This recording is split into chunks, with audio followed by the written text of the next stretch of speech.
In our previous session, we tried to establish a little foundational background on microbiology, the DNA, and so forth, in part to prepare us for this session, the second session, which I'm going to call the Pandora's box, because we're going to talk about chimera, what those are, agrogenetics a little bit, genetic athletes, and we'll also talk about the biblical precedents for some of this.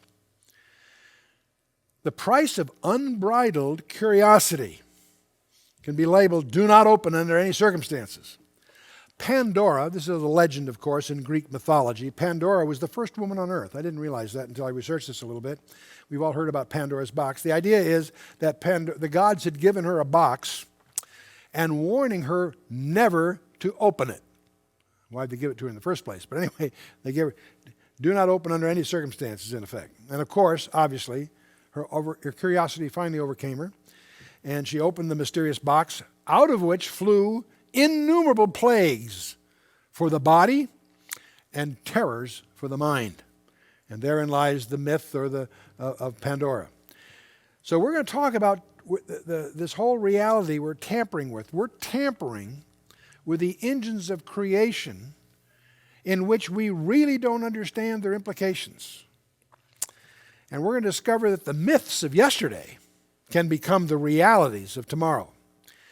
You may also remember that there was a story by H.G. Wells, published in 1896. He published a science fiction novel called The Island of Dr. Moreau. That was a mysterious island, presumably inhabited by unnatural creatures.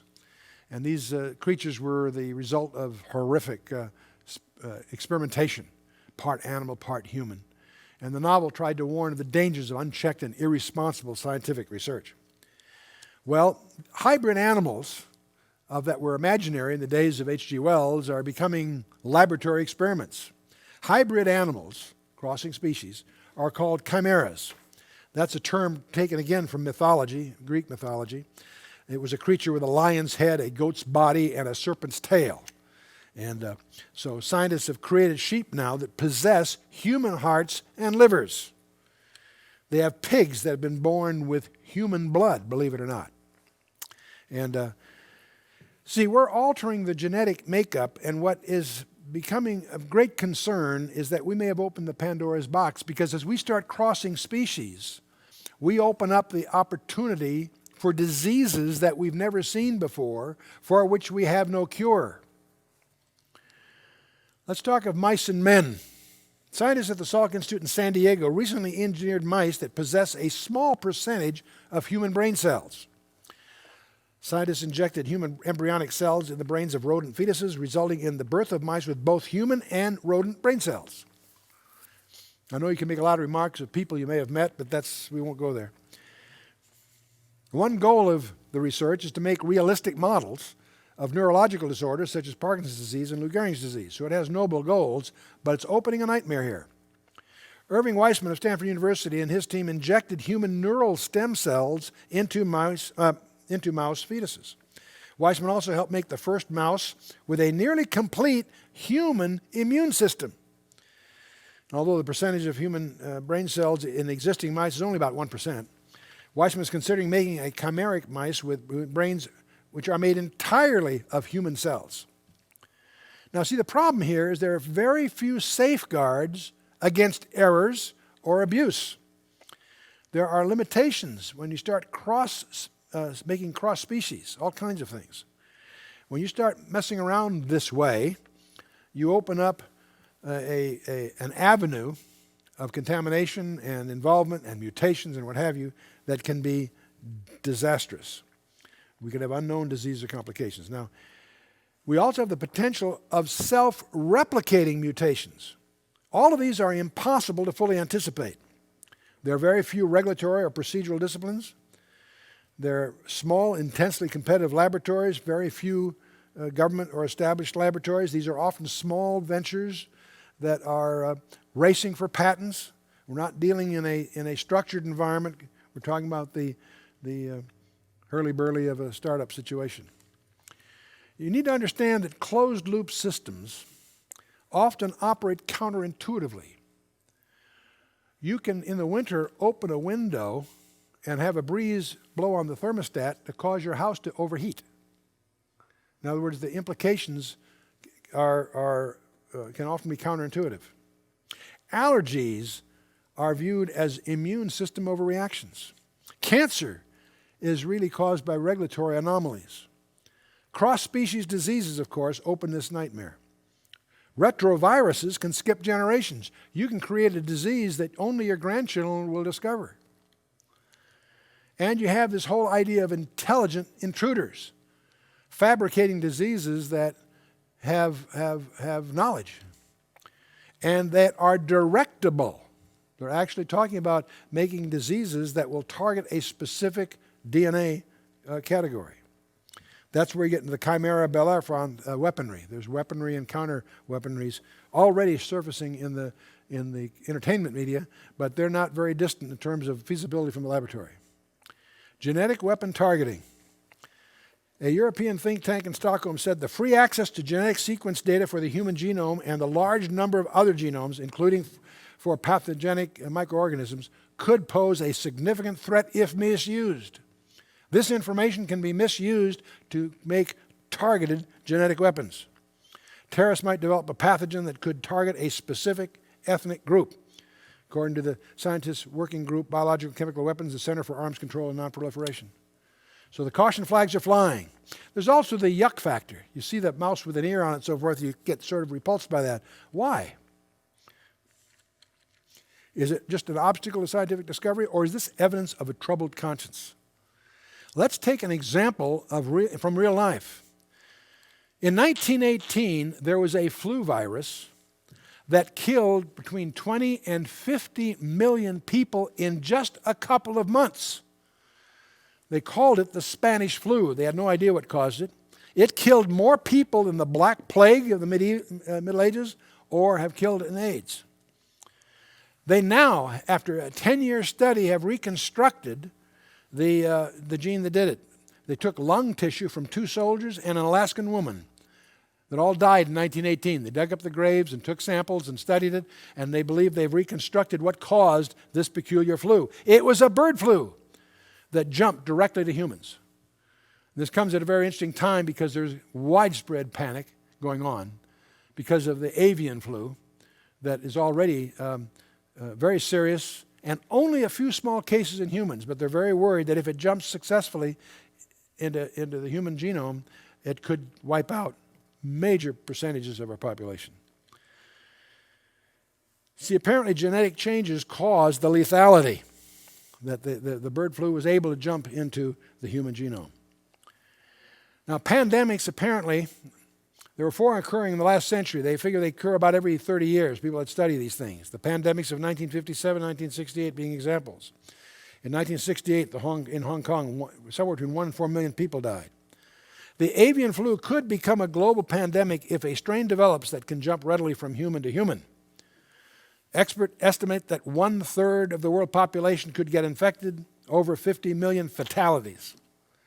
Vaccines do exist, but in insufficient quantities. Let's shift to another subject. I'll call it agrigenetics, the dark side of genetically manipulated food. Is that a panacea for mankind or another Pandora's box?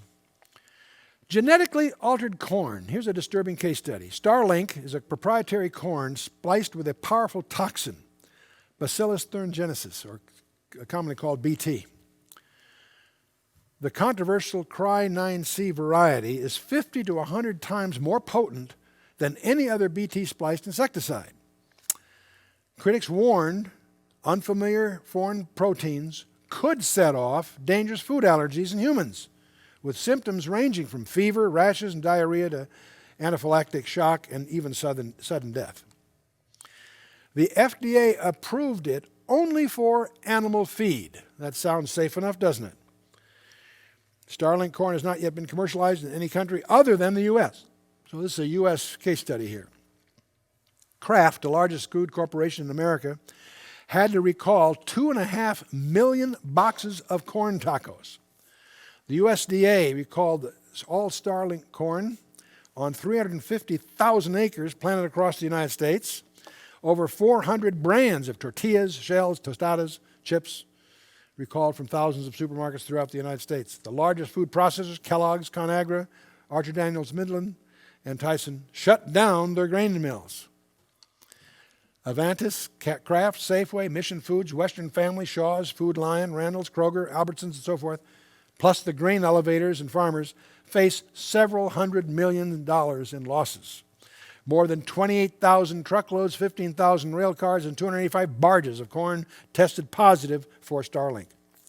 Consumers claiming to have been poisoned by Starlink corn products have been filed multi-million-dollar class action lawsuits. It's on the internet. You can check it out under Starlink. Now let's talk a little bit about the international picture. The leading international producers of genetically engineered crops. The United States, 74%, Canada, 10%, Argentina, 15%.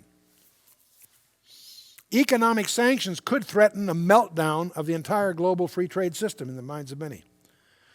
According to Andrew Kimball at Center for Food Safety, American consumers have been used as unknowing guinea pigs. Let's go on with this thing.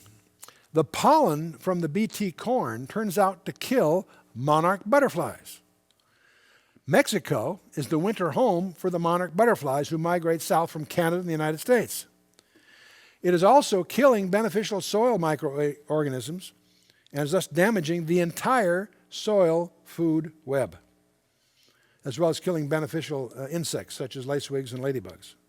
So there's echoes is continuing through the environment. Antibiotic marker genes, ARMs, are found in genetically engineered foods and animal feeds, and they have the ability to transfer antibiotic resistance to soil bacteria, bees, mammals, and other organisms, including humans. This gives rise to dangerous pathogens in humans that can't be killed then by traditional antibiotics. Major problem brewing here. The FDA admits that 8% of all U.S. children are now plagued by food allergies, and that situation is growing worse. 8%. Nutritionists warn of a suspected link between food allergies and asthma. The FDA's recall of genetically engineered nutritional supplement, L-tryptophan, still left 37 deaths and 5,000 injuries. According to one of the most reputable journals in the field, New England Journal of Medicine, March 14th, in 96, said unlabeled genetically engineered foods are uncertain, unpredictable, and untestable. And now we're getting into what they call super pests. There are now emergent markets for seeds with confirmed pedigrees for organic farming. Crop pests, beetles, bollworms, and corn borers, will inevitably develop resistance to the widely cultivated Bt splice crops, creating super pests that could overwhelm organic farmers and could make organic agriculture more difficult, if not impossible. 10th anniversary assessment. We're talking about the 10th anniversary here. Biotech beans, cotton, corn, and canola are the profit drivers at Monsanto Chemical. Also rival companies like Swiss-based Syngenta and Dow AgroSciences LLC, a unit of Dow Chemical Company. They genetically altered to withstand weed killers and insects, generate higher yields, and so forth. Cereal giant Kellogg Company recently announced it would start using a healthy, low linolenic oil derived only from Monsanto's Biotech soybean in its cookies, crackers, and other food products. Less than 2 weeks later, rival Kraft Foods, the world's second largest food producer, said it would stop supplying all genetically engineered food products, including additives, to China due to a lack of market acceptance. PepsiCo and Coca-Cola Company have made similar pledges. In November, Swiss voters banned the planting of biotech crops for 5 years. In Australia, a biotech pea has caused health problems in research mice, forcing cancellation of that project. Last year, Monsanto was forced to withdraw a biotech wheat it planned to sell in the United States and Canada because of strong market opposition. Other failed projects include Monsanto's delayed ripening tomato and a healthier potato. Biotech products around the world are increasing, and this year topped more than 1 billion acres sown to soybeans, corn, cotton, canola, and other crops. In the United States, from 2004 to 2005, 52% of all corn, 79% of upland cotton, and 87% of soybeans were of biotech varieties, according to the USDA. The barriers in Europe are slowly lowering, and emerging new products may help improve acceptance. Let's take rice, big deal. Iran last year became the first country to commercialize biotech rice approving a pest-resistant variety. Syngenta has announced a new strain of golden rice that produces up to 23 times as much beta-carotene as previous varieties. Rice is to be available for free to research centers across Asia. And currently, the growing investment in agricultural technology in China, Argentina, Chile, and so forth, genetically modified rice is likely to gain approval in China in the near future, which could open the acceptance globally in favor of the biotech food. And on it goes. Well, remember I said closed-loop systems often operate counterintuitively. Allergies and cancer are regulatory anomalies and intelligent intruders. Cross-species diseases, retroviruses, we've talked about these, each one of these. Let's talk about nanotechnology. Nanotechnology involves the manufacture and manipulation of materials at the molecular or atomic level. The smallest things can get. That's what nanotechnology is all about. At that scale, materials are measured in nanometers, or billionths of a meter. That's why they call it nanotechnology. A sheet of paper, in comparison, is 100,000 nanometers thick, to give you a feeling for this. The potential for nanomaterials could have enormous effects on much of what we do, including developing drugs and dealing with toxic pollution. Nanomaterials already are being used in at least 80 consumer products made by U.S. companies. Okay. So there's nanotechnologies that deals with molecule-sized machines. Okay, got it. There's another technology called robotics, trying to make not just robots, but self-modifying sentient machines, those that can simulate cognitive behavior. And there's a third field, of course, called genetics, where we try to make self-replication of manipulated entities. Try to make not only a manipulated entity, but one that will replicate itself. The reason I'm getting into this, all three of these technologies are converging. Nanotechnologies, robotics, and genetics are all converging. One of the goals that can be pursued by this convergence would be a self-replicating sentient machine capable of a directable disease targeting specific groups or individuals. Now, you think that through, that's pretty terrifying. If that technology had been available to a Stalin or a Hitler, can you imagine? Can you imagine? Now, that leads us, of course, to bioterrorism, the legacy of hate that drives it. See, biological weapons are terrible weapons militarily because they're hard to control and direct and so forth. But they are a dream weapon for a terrorist because symptoms can be delayed for many days, facilitating the safe escape of the perpetrators. If they're contagious, that contagion can spread throughout the whole culture. One person on an airplane, on a coast-to-coast flight, can infect the entire plane load before they land. And of course, treatments are at best elusive and uncertain. Inoculation availability is always going to be limited. Logistics of limited supplies, triage, and quarantines are issues that are impossible to satisfactorily resolve. And we could go through the NBC weapon, nuclear and biological and chemical weapons. The technology, of course, nuclear is the most difficult. The cost is the highest. It also has the most conspicuous signature of detection. And effectiveness for both protected and unprotected personnel, it's pretty high. But when you look at biological for strategic purposes or chemical for tactical purposes, they also rank very inexpensive, very high. And we could go through a whole list of the pathogens that are currently being marketed on the international arms market. There are all kinds with all kinds of different characteristics, anthrax being a hideous one. But we could go through the whole list. We won't for this purpose. But let's talk a little bit about anthrax. It's comparable to the lethal fallout of a ground-burst nuclear weapon, according to the Army Materiel research people in the Institute for Infectious Diseases. 100 kilograms in Washington, D.C. would result in 1 to 3 million deaths, 300 times, 10 times the amount of sarin, according to the Congressional Office of Technology Assessment. 50 kilograms in a large city, say of 5 million, would result in 100,000 deaths, 240,000 incapacitated, according to the WHO, the World Health Organization. In terms of biological or chemical weapons, the proving ground in Utah says that the biological are more lethal, more broader coverage, and more bang pound for pound. Virtually all the major countries are developing bioweapons. Iran, Iraq, even Iraq. Clearly, we discovered a lot of their materials. Libya, Syria, North Korea, Taiwan, Israel, Egypt, India, Vietnam, Laos, Cuba, Bulgaria, South Korea, South Africa, China, Russia, our list. This is from the Office of Technology Assessment, U.S. Senate hearings. The World Biochemical Market. Russia is the largest, most aggressive purveyor of these materials. Iraq had developed a dozen different pathogens, including genetically altered microorganisms, including anthrax and others, were in production. North Korea presently offers 13 different kinds of bacteria produced by 9 different plants just for export. And of course, the lab facilities for this kind of thing are virtually impossible to identify. They're not like radiation and nuclear stuff. And with traditional surveillance, you have a tough time. Let's talk about something a little different. What about genetically engineered athletes? That's coming down the pike too.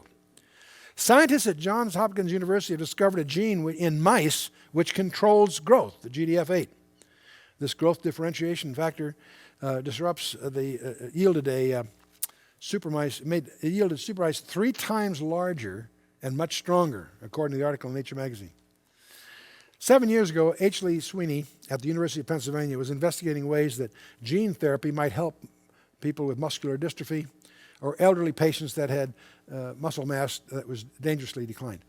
Sweeney created a synthetic gene that promotes an insulin-like substance, encouraging muscle cell growth, and he used a tiny virus to carry the gene into the muscles of laboratory mice.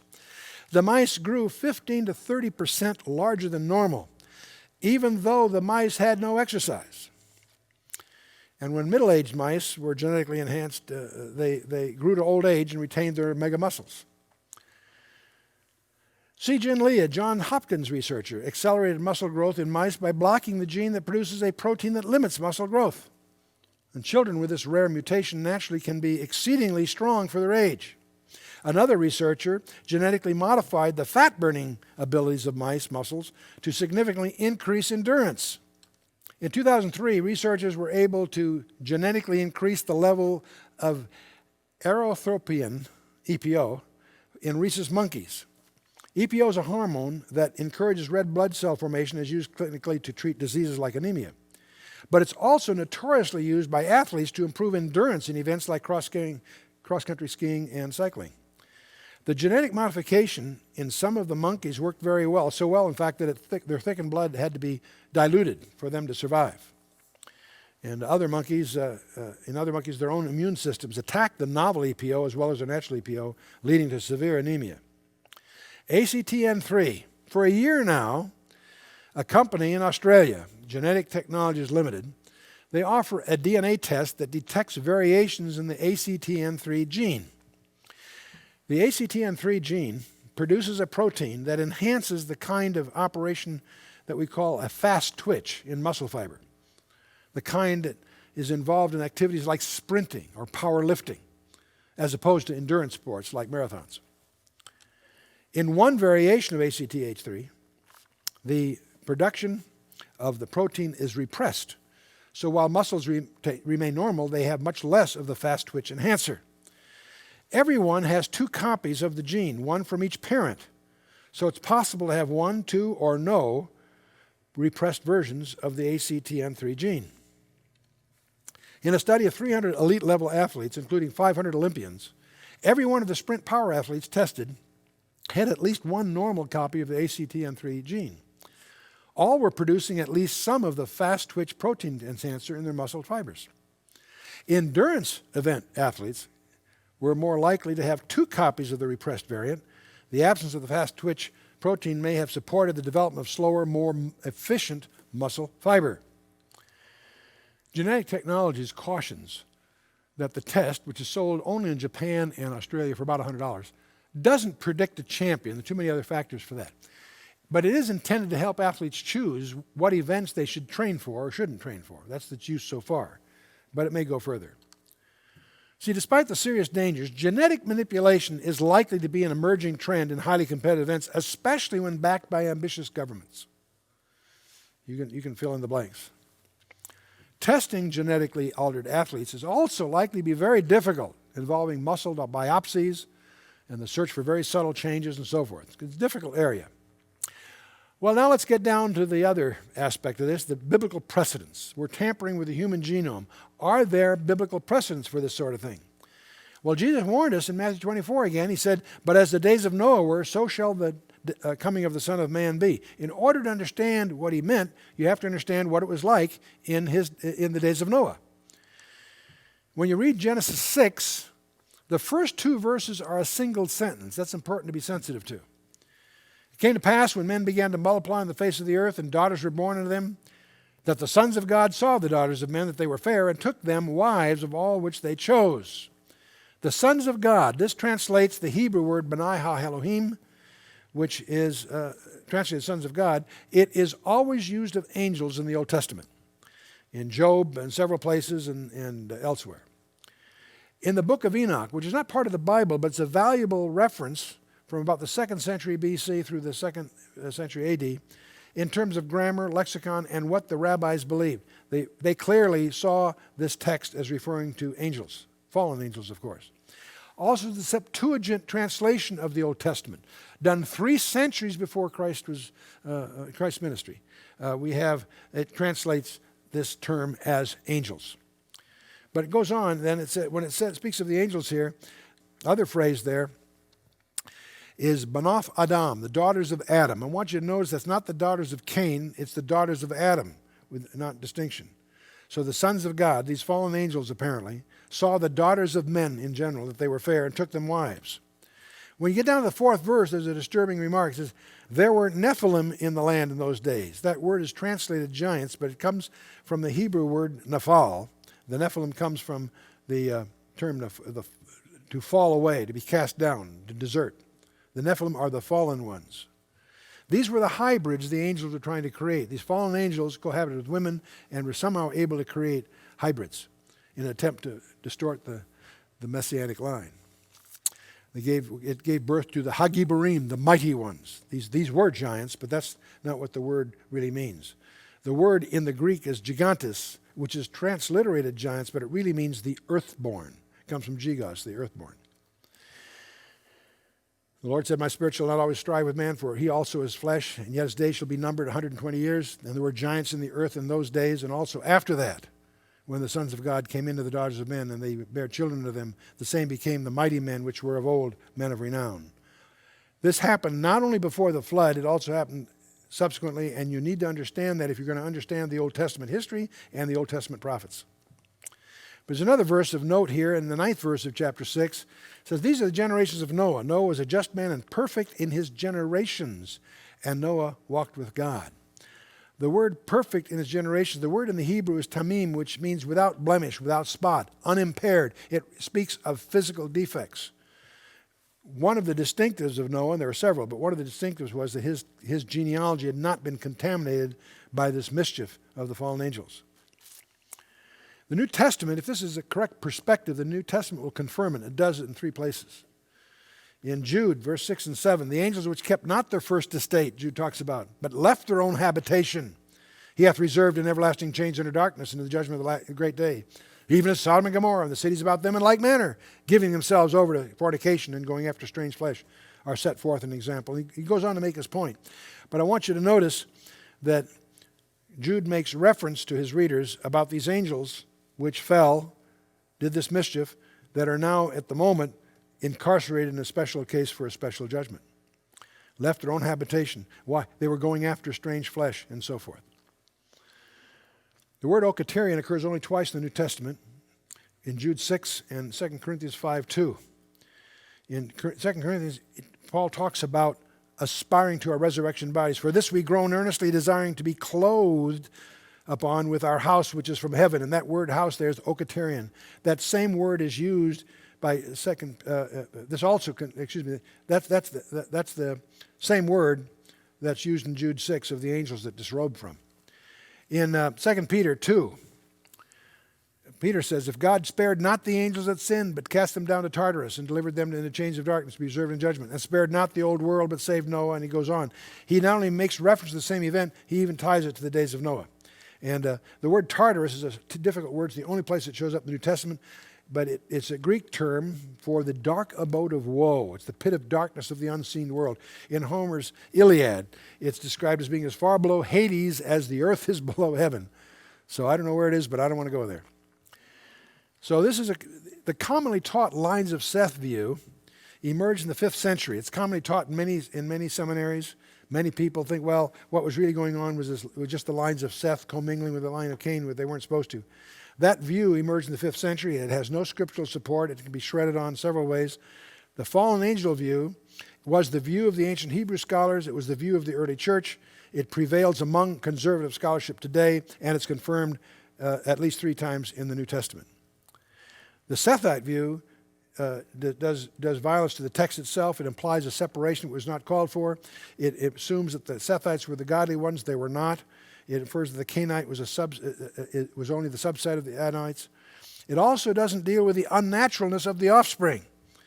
And of course, the New Testament it confirms the other. But perhaps more important for you and I as students of the Bible, you won't understand post-flood and prophetic issues unless you really understand the angel view of what's going on in Genesis 6. That was the traditional biblical view, rabbinical view.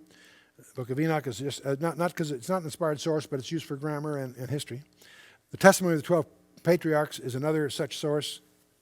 Josephus and the Septuagint are all supporting views. The early church fathers, Philo, Justin Martyr, Irenaeus, and the rest of them saw it as the fallen angel view. It's interesting that the same view is embodied in the ancient legends of virtually every ancient culture on the planet Earth. Sumer, Assyria, Egypt, Incas, Mayan, Gilgamesh, Persia, Greece. The Greek mythology is full of the half-gods, the demigods, and so forth. India, Bolivia, even the South Sea Islands, and even the American Indians have these traditions. When we talk about Hercules or Atlas, in the Hebrew they'd be Nephilim. These were hybrids of God dwelling with man and so forth. And there were giants, by the way, throughout history. Stephen Quayle has a wonderful anthology of all of these, including a lot of very provocative pictures from the past. But we won't spend too much time on that. In the Bible, there are prohibitions. There was a death penalty for lying with a beast. Interesting. Death penalty for one lies with a beast, both shall be killed. Does genetic transfers of human DNA into animals suggest that we are entering a period which Jesus likened to the days of Noah? That's a suggestion. Some people think so.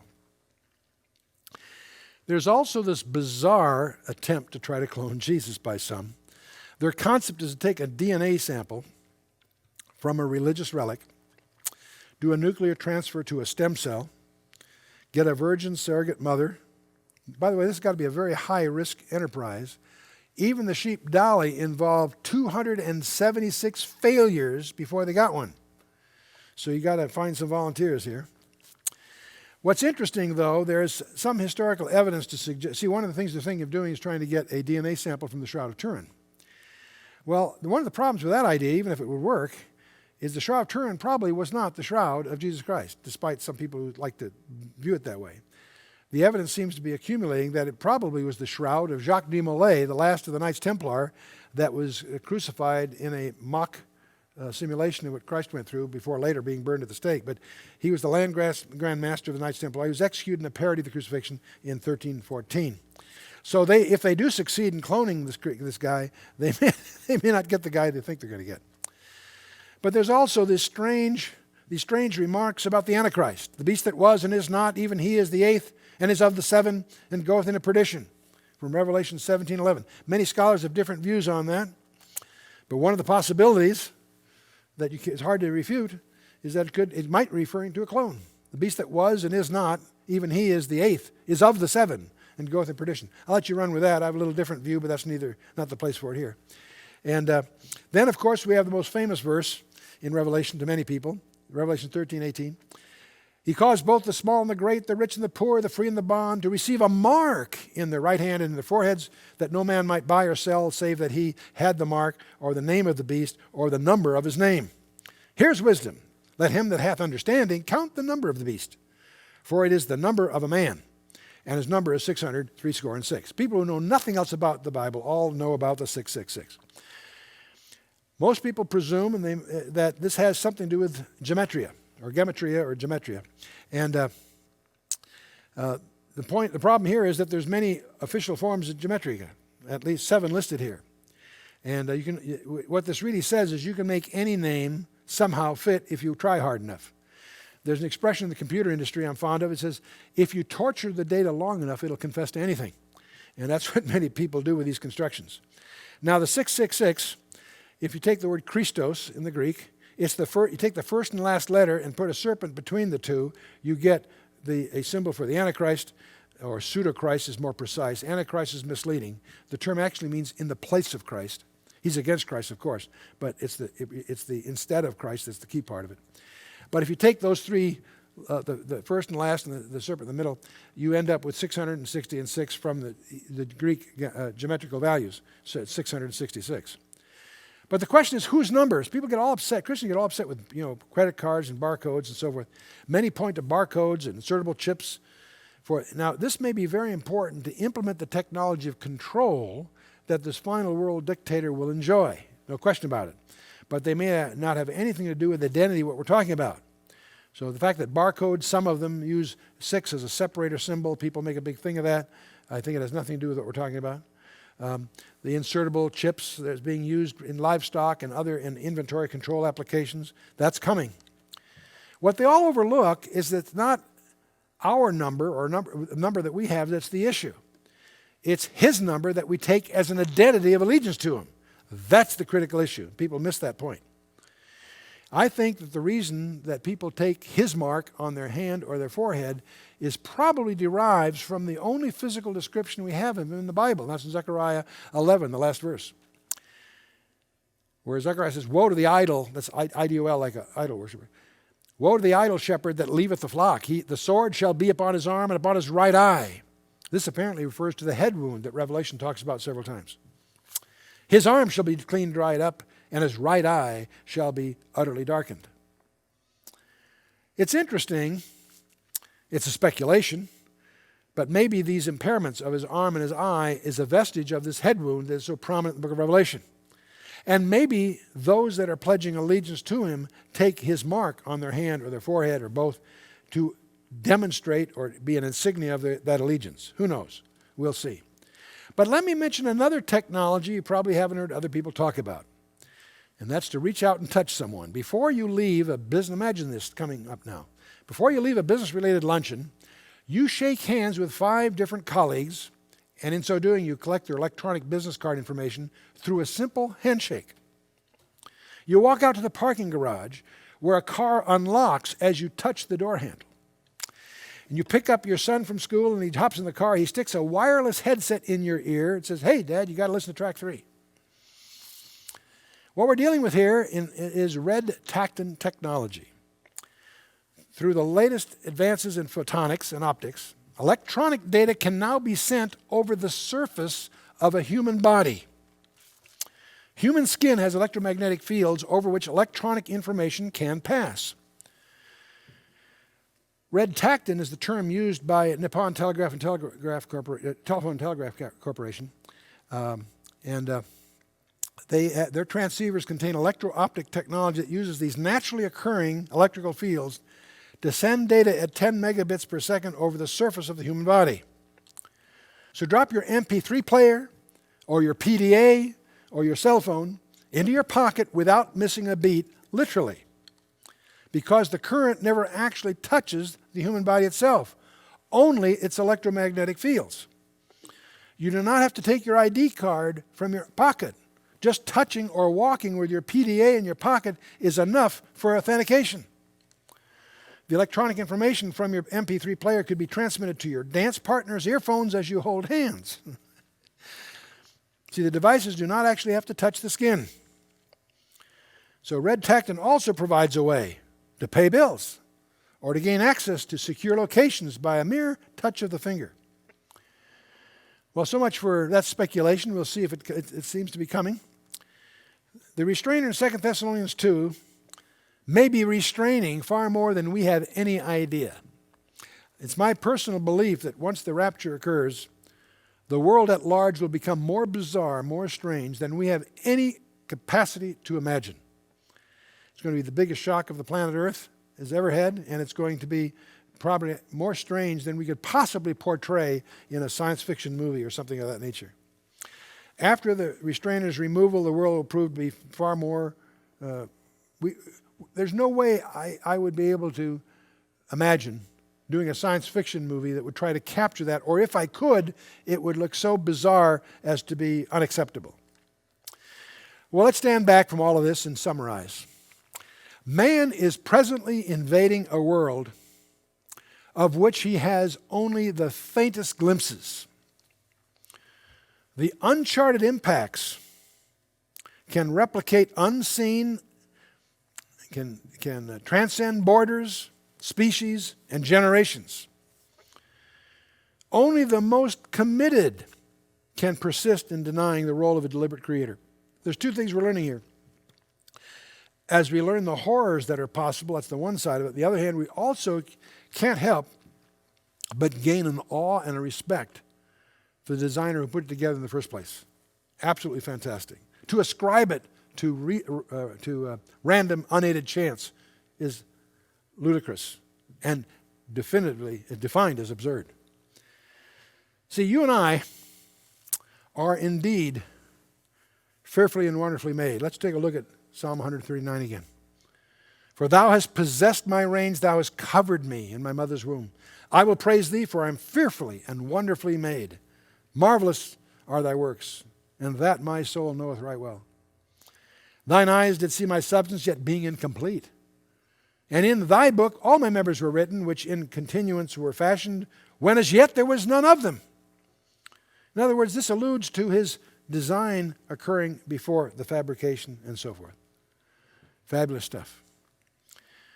Biotech, the Sorcerer's Apprentice. Now we have a website you should check out. It's the largest, one of the largest, oldest websites on the internet, www.khouse.org. No one can pronounce Koinonia House, let alone spell it.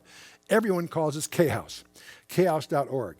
And then we also participate with the Blue Letter Bible people, English, Hebrew, Greek text, commentaries, dictionaries, encyclopedias, all of it's word searchable, terrific study aid. But one of the things we're really all about is to encourage you to get into a home study group in your neighborhood. There are probably some there already. Check them out, find one you like. If you can't find one, start one. We'll help you. But if you take your personal spiritual growth seriously, you need to get into a small study group. 45 minutes on a Sunday sermon once a week ain't going to do it. You want to get into a small group study group. It's where it all happens. In the 50 years I've studied the Bible, that's where I've seen people grow. I hope this was edifying. I hope it challenges you to take your spiritual life seriously and keep alert to the strategic trends that are impacting all of us. God bless you.